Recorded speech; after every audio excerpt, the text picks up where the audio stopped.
You're listening to the Greeks Gridiron. Now here's your host, Ethan Haristadoulou. Welcome back, everybody, to the Greeks Gridiron. I am Ethan Haristadoulou, and today on this April 18th, 2025, we got some stuff to dive into. We are just under a week away from the start of the NFL draft, but before we get there, we've got discussion. Aaron Rodgers remarks being made on the Pat McAfee Show we're going to dive into. We have a big cornerback available on the market right now in Miami Dolphins corner Jalen Ramsey. The three-time All-Pro is officially available per the team's general manager.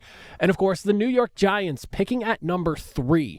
We talked earlier about the Browns at number 2 and what I think they should do. Ultimately, I had them landing with Travis Hunter. So we'll talk the ramifications of that and how it would affect what the Giants are doing at number 3, because a lot of people right now are saying the draft basically starts at number 4. In some concoction of Cam Ward plus Abdul Carter or Travis Hunter or Shedeur Sanders, that's basically what's going to be the way the top 3 picks shake out. And then from there is when it starts to get interesting, where the unknowns really start to kick in. So dive into that comment section. Let me hear from you all. Thoughts on what Aaron Rodgers had to say. Who do you think is going to be landing Jalen Ramsey in a trade with the Dolphins? And, of course, the Giants at number 3. Who do you like them selecting should they fall? But we'll start with that Aaron Rodgers discussion first. Had a lot to say on the Pat McAfee Show. There's 3 different quotes we'll talk about here that I thought were really interesting takeaways from what he had to say. But a nice long, 40-minute discussion with Pat McAfee. And I've got to say, there are definitely, depending on the camp that you're in, whether you're a Rodgers supporter or you're a Rodgers hater, or maybe you're just in the middle and watching all of the drama like myself kind of unfold. I don't really care which way or the other, but I do think that if you were in either camp, you definitely came away with a win or 2. It was very interesting to watch the discourse online react to everything that he was saying as everything was coming out as it happened. So a few different things that we'll talk about here. The first quote we'll discuss is going to be basically just his explanation overall about everything, his thoughts, his feelings on the timeline and everything. So we'll go ahead, we'll take a look at this here, basically saying, this entire time I haven't felt like I owed anybody some sort of decision at any point. This is my life. I said things are different now. My personal life is different. I have stuff in the inner circle that I'm intimately close to that's really important to me. I've been upfront with them about that and said, listen, if you need to move on, if you need to do something, by all means, by all means. Nothing but love and respect if that's the decision that needs to be made. There's been no deadline. I've talked to Steelers head coach Mike Tomlin many times. Now, again, both camps could kind of come away with a win on this one here, because if you are on the negative side of Aaron Rodgers, you're going, see, he's making people wait. He doesn't care. It's all about him, yada, yada, yada. But then on the other side, it's clear that he's made it very obvious, not only to the Pittsburgh Steelers, but you see what the Giants opted to do with the signing of Jameis Winston and Russell Wilson. It was made clear to them, obviously, that Rodgers was going to take his time, and he was very clear about it. If you need to make a choice before I'm ready to make a decision, by all means, his exact words. And it looks like the Giants went ahead and did that. But you look at a team like the Pittsburgh Steelers, who are basically rocking with Mason Rudolph right now, and that's just about it at quarterback. It's clear maybe they're a little bit more patient, a little bit more willing to wait and see what he does. The way I see this here, there's no real surprise in that entire sentence, or that entire statement, I guess you could say. I'm not really surprised by any of it. This is basically what Rodgers has done each and every single year. He's taken his time, he's made his decisions, and at this current stage in his career, going on near 20 years in the NFL, I mean, this is just how it's going to be, unfortunately. And for the people that are impatient and want to know what he's going to do, this is just how it's going to be. And at this point, he's earned it. I mean, the amount of MVPs he's won, Super Bowl champion, the respect he has garnered around the league. Clearly, there are teams willing to wait and see what he does. And I think the Pittsburgh Steelers are a prime example of that. And on the flip side of things, I do think it's him looking out for himself. And you look at kind of what happened during the tail end of his time in Green Bay, with the Packers ultimately using a first-round selection on Jordan Love. And this is him, in a sense, protecting himself. And I don't blame him for it, because maybe, and again, this is me just kind of guessing, but it makes sense, maybe he's curious to see what the Pittsburgh Steelers are going to do in this draft. they've had the discussions between Mike Tomlin, general manager and all. They've had the discussions maybe on the direction of the team and everything and how it would look like should he sign with there. He took time out of, to go play, essentially catch with DK Metcalf, get to know him a little bit because he would be the main target, if not one or two, depending on how you look at him and George Pickens as one of the two guys he's going to be throwing the football to in Pittsburgh if he goes there. He's clearly done his homework, but at the end of the day, he's been burned by former teams through the draft, and this is probably a good way for him to just see how serious are they about what they've told me in those conversations. If I'm Aaron Rodgers in this exact situation, based off of the past history that he's been through, I'm probably waiting post-draft too, waiting to see what that team's going to do. Are they looking towards the future or are they trying to win now? And I think that Pittsburgh Steelers' first selection in the draft will give him a little bit more comfort one way or the other on what his ultimate decision winds up being. So I'm not really surprised. Another thing that he said that I think is probably one of the biggest and most interesting takeaways to note, though, was the second quote here we'll go ahead and take a look at, where he says, I've been straight up with these teams from the start about where I was at, starting with the money thing. I told every single one of the teams that I was talking to that it ain't about the money. I'll play for $10 million per season. I don't care. I never once said I need a multi-year deal or 30 or 40 million is actual BS. I said I'll play for 10. The fact that he was not only A, willing to bring that up, but B, just hammer the point home. I don't need top dollar. I don't even need near top dollar multi-year deals or anything like that. $10 million a year for Aaron Rodgers' services makes so much sense as to why the Steelers are so much more willing to wait and see what he ultimately ends up doing here. If you can land Aaron Rodgers, who, don't get me wrong, is not the Aaron Rodgers who has been winning MVP after MVP from a few years back. He's clearly on the back end of his career, maybe declining a little bit, but still in my eyes, I think a pretty solid option at quarterback. And he is one of, I would say, probably within the top 16 quarterbacks in the NFL still at this current point. I do not blame him solely for the mess that was the Jets last season, because at the end of the day, for as long as I have been a football fan of the NFL, the Jets are going to jet, and they have done so year in and year out. I'm not saying he's completely not at fault in any shape or form. He definitely owns a piece of what was going on in New York. Do not get me wrong. But I do think that some people point to Aaron Rodgers a little too much and forget the fact that he was literally on the New York Jets. And when you see what's going on with ownership over there and how you have, 15 and 17-year-old kids calling shots based off of Madden ratings, I do want to give him a little bit of a pass. Maybe, put a little bit more of the blame pie on New York than I would put on Aaron Rodgers there. But the fact that he's so willing to go in and play for just $10 million a year, and I'm sure, he probably got a nice little chunk of change being released by the Jets outright while he still had contract time with them.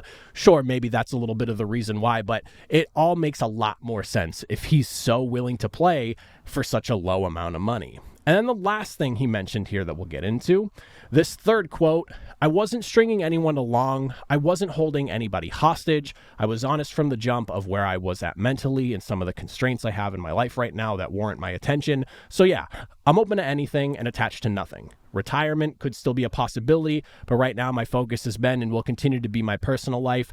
That's what I've told the coaches. Once again, if you're in the camp of, it's all about Aaron Rodgers, it's clear he's still weighing retirement. He is in no shape or form ready to make a decision, but at this point, it comes with the territory of Aaron Rodgers, and we're all just going to have to kind of wait and see. If I had to imagine, we're not finding out until very close to training camp what exactly Aaron Rodgers is going to do. The draft will give him clarity on whether he wants to go to a team like the Pittsburgh Steelers, or maybe there's a wild card team out there he's had conversations with that maybe hasn't gotten quite the coverage, or for whatever reason, maybe it just hasn't gotten out there. The Vikings are in a weird place right now where they have J.J. McCarthy penciled in as their guy, but Kwesi Adolfo-Mensah has made some comments that have made things sound like communication is still open between the Vikings, despite the fact that it sounded like the Vikings said, no, we're out on Rodgers, we're going with J.J. McCarthy. But then there's been things since then that have been said that have made it feel like maybe that's not 100% the case. So until I would assume post-draft, and I would say by middle of June, maybe late June feels like a realistic time frame for when we're going to actually know what Aaron Rodgers is doing. And it sounds like retirement is even more of a real possibility than some of us, even myself included, realize, because I genuinely thought that Rodgers maybe still wanted to play another year or two, especially with how the last couple of years went. Like, if he's the ultimate competitor that he is, I would just assume that he would want to maybe try and right those wrongs with a more stable organization, because again, the Jets are the Jets. I'm sorry, Jets fans, but that is the reality that we are living in, that I've literally witnessed my entire NFL fanhood. So I'll be curious to see what happens here, but clearly retirement a little bit more so on the table, and we at least have a little bit more clarity as to like the money that Aaron Rodgers is asking for, and just how it's nice to get clarity as to like what is going through his head, why he's willing to wait so long, and why it's taking so long for a decision, because it felt like, funny enough, these Aaron Rodgers things seem to come right around when you start to think things are quieting down, because it was just a few days before this all went down that I was sitting there thinking, wow, it's been a while since we've heard anything about Aaron Rodgers, and sure enough, boom, right back again, we have something surrounding him, and I'm sitting at this desk talking to you all about him. Next thing on the docket we got to get into, though, beyond Aaron Rodgers, three-time All-Pro cornerback Jalen Ramsey of the Miami Dolphins on the move, or set to be on the move here, as we heard from the GM of the Miami Dolphins himself, Chris Grier. They are looking to move him. Now, Jalen Ramsey is due $25.1 million, fully guaranteed in 2025. The Dolphins have already paid out $4 million of that, so whoever opts to trade for him is on the hook for about $21 million and some change. Now, Chris Grier told reporters during his pre-draft news conference that Ramsey didn't ask to be traded, but the decision came after numerous conversations between both sides kind of helped them get to the conclusion that it was time to part ways and maybe move on. I think this is a little bit interesting because, and I mean, this is not just my opinion, this is something I've gathered from a lot of draft analysts and just people who follow all these teams. The Dolphins seem like they have a lot of work to do with their secondary, especially at the cornerback spot, and to see them be so willing to move on from Jalen Ramsey right now, a little bit surprising. I'm assuming they want to get younger at the position and just kind of reset the room a bit. So I'm assuming now with this possibility of trading Jalen Ramsey, if it gets done before the draft actually happens, you're going to see a lot of capital, at least two corners, I would say, coming out of this draft class going into Miami. So definitely something worth taking of note as Miami looks to move. But there's also the possibility, of course, that they wait post-draft and maybe they take a little bit of a higher pick in a draft further down the road just to be able to get a little bit more compensation out of him at this point here. But it'll be interesting to see where he goes. And it was also, I think, worth noting that Chris Grier went out of his way to mention that Jalen Ramsey is the only star player that Miami's looking to move right now. Regarding T.Y. Hilton, or not T.Y. Hilton, excuse me, Colts fan talking here, Tyreek Hill, and how he could potentially get moved has been a topic of conversation for basically the entirety of the offseason. He went out and stated, because of trade conversation, it's not anything that they're pursuing at this current moment in time. So interesting wording, because that does leave a little bit of an opening as far as doors are concerned, that maybe the Dolphins aren't the ones pursuing the trade, but if somebody came in and offered them something that they couldn't refuse, maybe they'd be willing to make that move. So the Dolphins aren't pursuing it, but he didn't outright say that we're not exploring that opportunity at all if somebody comes calling. So interesting wordage. Now, as for Jalen Ramsey and where he should land, this was a little bit of a fun experiment to go through here and just kind of look through some of the teams. Now, I decided to put together a list. We got 4 teams all together here, a couple of NFC West teams, another NFC South team, and then we have ourselves a team in the AFC as well we'll get into. But basically, when I was looking at this, is teams that definitely need an upgrade at the cornerback spot, but because of that $21 million guaranteed next year, obviously it's something that can get restructured, but it needs to be a team that can bring him in, and whether that restructure happens or not is irrelevant because they have the cap space and the money to work with regardless of what happens there. The first team that I have on here, and it'll go from, I would say, in order of least likely to most likely, 49ers. $39 million in cap space according to Spotrac here. They allowed Charvarius Ward, obviously, to walk this past offseason, and on top of that, their defense just got plucked. The cabinets were open, and everyone was coming in taking their fair share. So a defense that was stripped of a ton of talent and definitely could use what I would consider not even just a Band-Aid. I would say Jalen Ramsey's more like a good, nice gauze wrap or something. It's a little bit more than a Band-Aid. I feel like Band-Aid's not strong enough here. Jalen Ramsey would be a nice addition to a defense that has lost a lot and could use a veteran presence, a guy that you can just plug in and you know he will be reliable for you so long as he stays healthy in that cornerback room. Now, it would be a little bit interesting to see them bring in a guy who's getting paid so much money after you let Charvarius Ward walk, but there was a lot going on with the 49ers and a lot of transition happening there, and so they made the decision to let a lot of people go. This is, again, least likely of the 4 teams I have on here, but something that would make sense to, again, help basically stop the bleeding of the defense that lost so many players this offseason. The other team I have on here, also very, I wouldn't say least likely, but this is one that they have so many areas of need that this one would make a ton of sense in my eyes. The Cardinals, also in the NFC West here, $32 million in cap space, so plenty of money to work with here, according to Spotrac. You got Sean Murphy-Bunting and Max Melton as your top guys in the cornerback room, but this was a middle-of-the-pack, ranked 14th in the NFL in terms of yards per game, or passing yards per game allowed, This is one that, for a team that went ahead and basically doubled their win total from the year prior and shocked a lot of people, maybe moved a little bit further ahead than anyone, even in Arizona, was anticipating. Jalen Ramsey kind of gives you that boost you need, that veteran presence, a guy who's done it and won it type deal that could really help elevate that secondary and bring it to the next level here as you try to further that progression you had. This is a team that hovered around 500 at the end of last season. Now you're looking to get into that double-digit win column and really push yourself into that next step. So the way I see it, Jalen Ramsey, perfect fit for a team that's exploring the possibility of being a actual playoff contending team in an NFC West that's kind of up for grabs right now. Like, there's no clear front runner anymore in the NFC West. If the Arizona Cardinals are looking to capitalize and they want to make a little bit of a splash, especially after the draft, once they kind of see where they stand, makes a ton of sense to me. The next team, flipping over to the AFC, still in the West, but in the AFC, the Raiders. With the most cap space of the 4 teams I have listed here, the Raiders make a lot of sense. You obviously watched Nate Hobbs be allowed to walk this offseason. This was a defense that ranked 15th in passing yards per game allowed. Your cornerback room is headlined by guys like Jacorian Bennett, DeCamarion Richardson. You have Eric Stokes as well.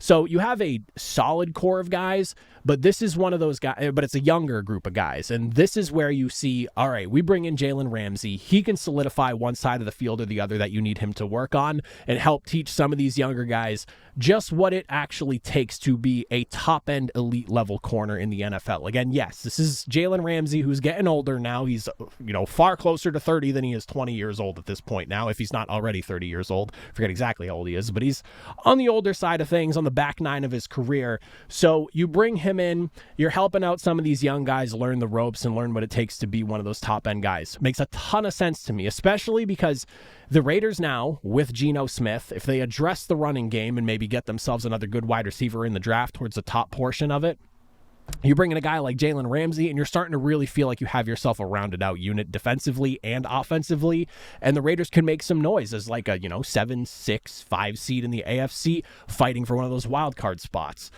And then finally, this last team is the team that makes the most sense to me in my eyes.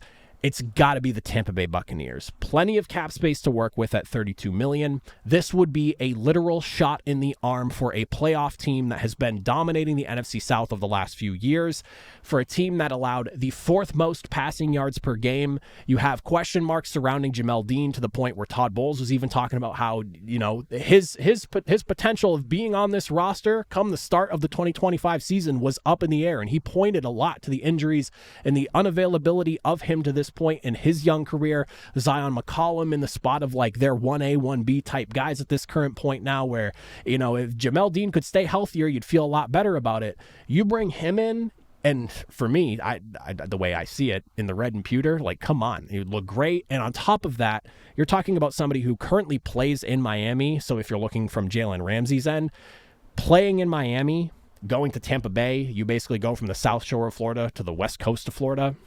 Not a bad move in my eyes. Makes a ton of sense for him. So if that's somewhere he wants to go, if I'm Jalen Ramsey, that's where I'm vouching for. Send me over to Tampa Bay. Not a big move, not a big issue. You don't even have to move. You're basically just a long commute. You get a temporary spot in Tampa Bay if you want to retire in Miami when you're done, and you're good to go. So Tampa Bay makes a ton of sense, and in my eyes, the most sense, especially for a team that's in the playoff hunt, basically the front runner, I would say, just kind of off the top for the NFC South. You're competing for playoff spots. You're competing for good positioning in the NFC. All of it, from money to location to the actual state of the team, makes a ton of sense for a guy like Jalen Ramsey, who could be in there to boost the team like that and push them a little bit further into that playoff run they're trying to make next year. So those are the 4 teams I like for him. Fire away in the comment section down below. Let me know your thoughts.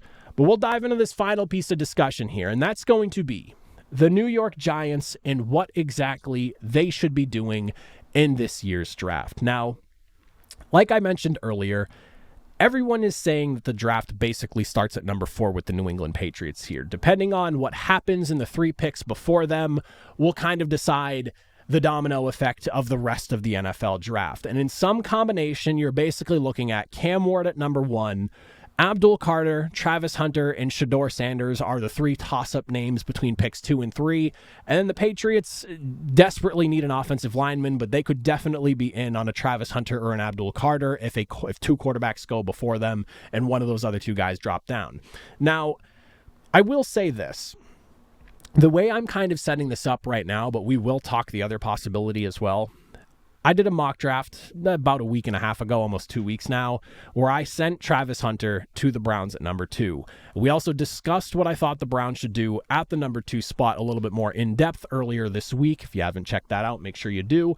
But basically, I set Travis Hunter with the Cleveland Browns. So I'm going with the idea that Cam Ward goes 1, Travis Hunter goes number 2. So what does that leave you with? Shedeur Sanders, Abdul Carter, and obviously trading back. Those seem like the 3 logical, most likely options to me, and from what I've gathered, a lot of other people here. Now, we'll look at the why and why not of Shedeur Sanders first. As for why, the Giants simply do not have a long-term answer at quarterback. You have Russell Wilson, you have Jameis Winston, and Tommy DeVito. And this quarterback room kind of goes against what, in my eyes, would make sense considering the entire situation that the New York Giants are in. Brian Daboll and Joe Shane have got to be on the hot seat. This offseason was a bit of an admission from ownership that I think a lot of people were surprised to get, in that they messed up with Daniel Jones, so they're going to give this, the GM and their head coach an offseason to maybe try to go in the direction that they should have been allowed to go a few years ago when they were trying to decide whether or not Daniel Jones deserved an extension or not. The fact that you went and brought in Russell Wilson, I get it, veteran presence, good player, guy that's won a championship, good leader kind of deal. It makes sense, but not necessarily in the grand scheme of things, and I'll get to it in a second. You also bring in a Jameis Winston, who's been, a spot starter here and there, a former number 1 overall selection. Both of these guys altogether amounting to about $15 million in total guarantees, 10 of it going to Russell Wilson, the other 5 going to Jameis Winston. The way I see it right now, it would make more sense for them to go and get a rookie quarterback, because if you go into this season, coming off of, a 3-win year for the Giants, if you go into this season and you come out of that year with, let's say, 5, maybe 6 wins with Russell Wilson and or Jameis Winston as your starting quarterback when it's all said and done, that probably leads to Brian Daboll and Joe Shane getting fired. If I had to imagine, that is not enough of a turnaround. And the reality is, the regression's only going to go further for Russell Wilson as he gets older and older. It's not like he's going to get better and better at this current stage in his career. He's only getting older.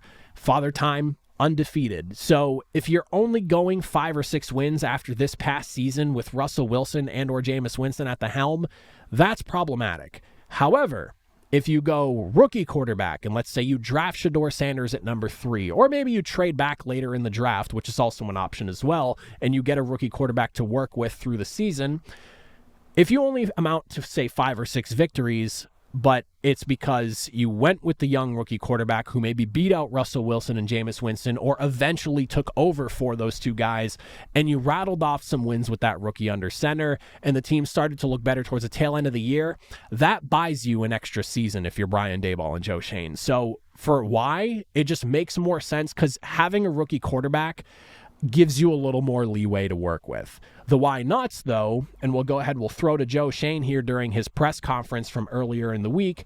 He was, I would say, pretty candid about just kind of how they feel regarding the quarterback rooms. Let's have a listen to that. Those two players, I think we put ourselves in a position where, I don't think that's mandatory or something that we're, our feet to the fire and we have to do. I think the two guys we signed have played a lot of ball.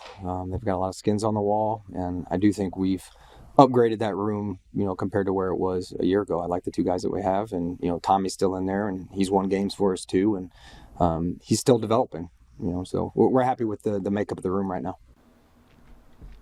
So overall, they're happy with the way the quarterback room looks like right now. Now, here's the deal. If you're going to take that at face value and you're going to believe what Joe Schoen has to say completely outright, no suspicions, then that feels like a team that's probably not taking a quarterback early, but is maybe more likely to take one day two, something along those lines, or maybe if they trade back later in round number one. But there's only so many real logical options in the first round as far as quarterbacks are concerned. I know there's conversations surrounding Jackson Dart, and then Tyler Shuck has even just randomly been popping up in articles as a potential sleeper to pop up in round number one as a selection at quarterback. If you take what he's saying at face value, it does not sound like they're going for a quarterback early. And at that point, you're going, all right, well, in my scenario, if Travis Hunter's already off the board and Cam Ward went to the Titans at number one, Abdul Carter's your guy. So there is that. I mean, the way I see it, Russell Wilson was not great last season, but he's enough to win you more games than last year. So if you finish the season and you feel confident that you can go from 3 wins last season to 7, 8 wins, maybe 9 wins this year, then I guess if they're that confident in it, that would be why they don't opt to go for a quarterback here. Now, on the flip side, looking at Abdul Carter, the other option in this scenario here, we'll start with why nots first and then get to the whys after, because I think it makes more sense that way. You're bringing him into a strong room that already boasts Kayvon Thibodeau and Brian Burns, so that's a big why not for me just off the rip. You also added Chauncey Golston this offseason. While, don't get me wrong, is not some big name or anything like that, but he's coming off a career-best 5.5 sacks from Dallas, and off of 13 starts, it was the most action he had ever seen in his career to that point, and it was a positive step in the right direction for him after a slower first 3 seasons of his career. So you already have a deep enough room as far as edge rushers are concerned that it's not that pressing of a need.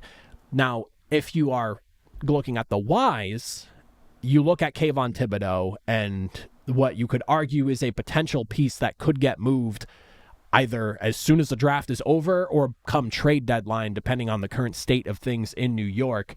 Kayvon Thibodeau has had a bit of an up and down career, I would say down, up and down career to this point. He's dealt with some injuries. He's missed a decent amount of time, 5.5 sacks this past season, but 11 the season prior where he looked really good when he was healthy. So it depends on really just where the Giants are with him right now and how they feel, because I don't imagine they're going to be looking to trade Brian Burns at any point.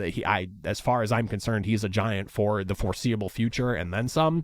Whereas you also have the idea that Abdul Carter, in comparison to a lot of the players in this draft this year, is about as sure of a thing as you could possibly get from a prospect in this year's draft. If you're taking Abdul Carter, you have very little doubt that he's going to turn into a legitimate star for your team for the at least next 5 to 10 years, give or take. That is how good a lot of people feel about Abdul Carter right now. So there is a good case either way. And then ultimately, the last option being just trading back, which in my eyes feels like it makes a lot more sense the more I've sat here and thought this out. Now, I will say this. If Travis Hunter ends up being available at number 3 and the Browns opt to go for, say, Abdul Carter or Shedeur Sanders, and that leaves Travis Hunter available to them, Travis Hunter, far and away, is the logical answer to me for the Giants at number 3. He just provides you too much that you need on both the offense and defensive side of the football. That makes a ton of sense for the New York Giants. So if Travis Hunter's here, a lot of what we're talking about is completely moot, and it's just take Travis Hunter at 3. But in this scenario, he's not. So this is where I really like the idea of trading back, and this is the hill that I'm going to stand on for the Giants. I think trading back makes the most sense.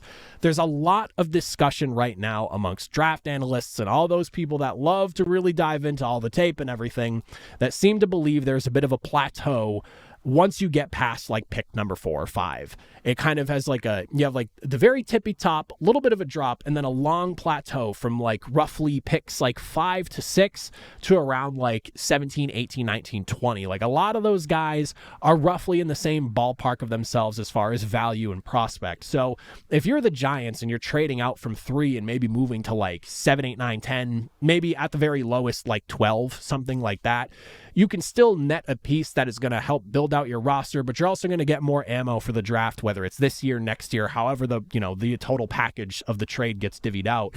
But this is where I think I really like the idea of the Giants trading back. And again, that is if Travis Hunter is not available. So I basically have 2 thoughts in my mind for the Giants that I'll leave you all with. It's if Travis Hunter is available, take Travis Hunter. I love the idea of Travis Hunter in New York. Him and Malik Neighbors at wide receiver, extremely exciting. If you're also willing to have him play corner as well, I think he is an upgrade in addition to that cornerback room. If you're going to have him play both ways, or if you're going to have him lean one way or the other more, I think it benefits the Giants every which way imaginable. If he's not there, trading back makes the most sense. And the reason for that is because I'm not super sold on Shedeur Sanders right now. I don't feel really one way or the other on him. I'm just like, I don't know. I genuinely do not know. And it's one of those things where I'm very much looking forward to seeing how Shedeur Sanders plays out, but Shedeur at number 3 feels a little too rich. Whereas the Giants could trade back. It'd probably have to be at the farthest number 8 because it feels like he's landing in New Orleans if the Giants don't take him at 3, just based off what the other teams behind them need.